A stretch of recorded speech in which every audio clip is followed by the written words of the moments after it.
Welcome to the Rim Break Rodeo. We hope this video helps. In this video, I will explain how to print an Excel sheet on one page.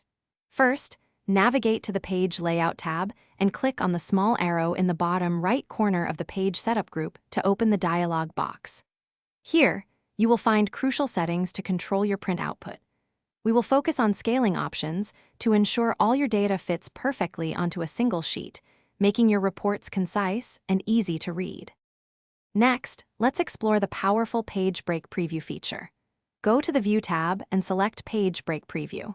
This view allows you to see exactly how your sheet will be divided into pages. You can easily drag the blue dashed lines to adjust the print area, ensuring no important data is cut off.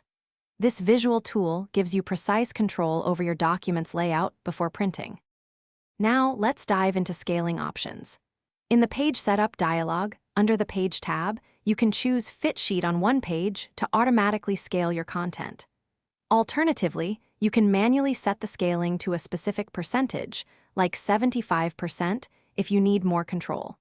Remember to also adjust your margins to narrow settings, giving your data more room on the page. Before hitting print, always perform a final review using Print Preview. This crucial step allows you to see the exact output and catch any last-minute adjustments needed. Look for any text that might be cut off or elements that are not aligned correctly. Once you are satisfied with the layout, you can confidently print your Excel sheet, knowing it will fit perfectly on one page. Thanks for watching. Consider subscribing if we helped you.